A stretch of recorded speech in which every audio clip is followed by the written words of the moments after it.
जीत गई देश की बेटी और हार गई बीजेपी, बिल्कुल ऐसा ही हुआ है दोस्तों। ये तस्वीर देखिए आपको याद है ये लड़की? दरअसल ये है हमारे हिंदुस्तान की जानी मानी रेसलर विनेश फोगाट। सबसे पहले तो हम यूट्यूब फैमिली की तरफ से विनेश को बहुत बहुत ज़्यादा कॉन्ग्रेचुलेशंस। दोस्तों, हमारे विनेश फोगाट ने आज वो मुकाम हासिल करके दिखाया है जो शायद हम हिंदुस्तानियों का सपना था। विनेश ने प्रधानमंत्री मोदी जी सहित पूरी बीजेपी पार्टी को यह आईना दिखाया है कि आप कितनी भी सच्चाई की आवाज़ को दबाने की कोशिश कर लीजिए, लेकिन सच्चाई की हमेशा जीत होती है। और आज ऐसा ही कुछ कारनामा करके दिखाया हमारी गोल्डन गर्ल ने, जिसकी चर्चाएं आज पूरे देश भर में हो रही हैं। तो क्या है पूरा मामला, विस्तार से समझने की कोशिश करेंगे।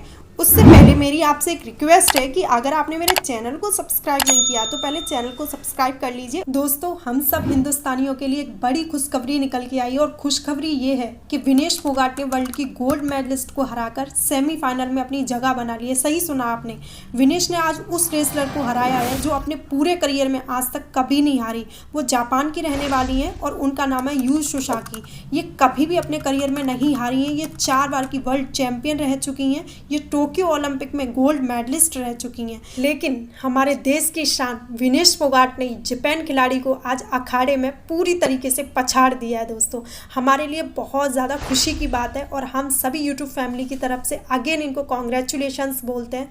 याद कीजिएगा दोस्तों कि हमारे भारत की इस बेटी को कैसे दिल्ली पुलिस द्वारा घसीटा गया था। याद कीजिए दोस्तों किस तरीके से वो जनता के सामने रोई थी और किस तरीके से सत्ता के चाटुकारों ने इन पर सवाल उठाए थे और कहा था कि इन्हें प्रदर्शन करने का कोई अधिकार नहीं है। इन पर झूठे झूठे एलिगेशंस लगाए गए थे। हमारे देश के रेसलर की ये हालत देख प्रियंका गांधी वाड्रा इनसे मुलाकात करने के लिए पहुंची थी। नेता प्रतिपक्ष राहुल गांधी ने भी संवेदना व्यक्त की थी, लेकिन मजाल है जो देश के प्रधानमंत्री ने 2 शब्द तक बोले हों। दरअसल दोस्तों, विनेश फोगाट सहित अन्य खिलाड़ियों ने बीजेपी सांसद ब्रजभूषण के खिलाफ एक शिकायत दर्ज की थी और उन्होंने कहा था कि ब्रजभूषण ने एक महिला रेसलर के साथ में बदसलूकी की है। ये वही ब्रजभूषण सिंह है जिनके खिलाफ महिला खिलाड़ियों ने यौन उत्पीड़न का आरोप लगाया था। लेकिन इसका रिजल्ट क्या हुआ दोस्तों? आखिरकार बीजेपी पार्टी की बेशर्मी देखिए कि ब्रजभूषण सिंह को टिकट न दे करके उनके बेटे को टिकट दे दी जाती है। वही विनेश फोगाट जिन्होंने अपना सब कुछ दांव पर लगा दिया, मगर सत्ता के भूखे लोगों का कहना था कि ये सब उन्होंने अपने निजी हितों के लिए किया है। दोस्तों, विनेश फोगाट सहित अन्य खिलाड़ियों को भी फूके हुए कारतूस की तरह कहा गया था और कहा गया था ये कभी नहीं जीत पाएंगे। न जाने अलग अलग शब्दों से नवाजा गया था। दोस्तों, यहाँ तक कि विनेश फोगाट के चरित्र पर भी प्रहार किया गया था। लोग भला बुरा कहने से पीछे नहीं हट रहे थे।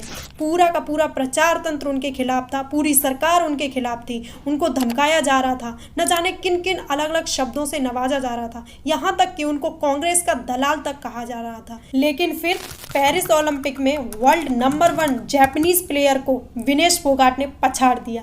ये तस्वीर देखकर शायद सबकी आंखें नम है दोस्तों, लेकिन आज मुंह बंद है उन सभी सत्ता के चाटुकारों के जो बुरा भला कहने से पीछे नहीं हटे थे। लेकिन प्रियंका गांधी वाड्रा ने स्वयं उनसे मुलाकात की थी। आपको याद होगी ये तस्वीर। उसके बाद प्रियंका गांधी वाड्रा ने कल उन्हें ट्वीट करके बधाई भी दी है। क्या कुछ कहा प्रियंका गांधी वाड्रा ने, सुनिए दोस्तों। शाबाश विनेश फोगाट, मैं जानती हूँ कि आपके लिए सिर्फ ओलंपिक का कठिन मुकाबला भर नहीं है, आपने दुनिया की नंबर 1 खिलाड़ी को हराया है। ये मैदान के भीतर और बाहर आपके संघर्षों की भी जीत है। आज पूरी दुनिया आपके हाथों में लहराता हुआ तिरंगा देख रही है। आप इस देश का गौरव हैं और हमेशा रहेंगी। दोस्तों, इसके साथ ही नेता प्रतिपक्ष राहुल गांधी ने भी अपना ट्वीट किया है। राहुल गांधी ने कहा है कि आज भारत की बहादुर बेटी के सामने सत्ता का पूरा तंत्र धराशाही पड़ा है, जिसने उसे खून के आंसू रुलाए थे। चैंपियन की यही पहचान होती है कि वो अपना जवाब मैदान से देते हैं। बहुत शुभकामनाएं विनेश। पेरिस में आपकी सफलता की गूंज दिल्ली तक सुनाई दे रही है। #GoForGold।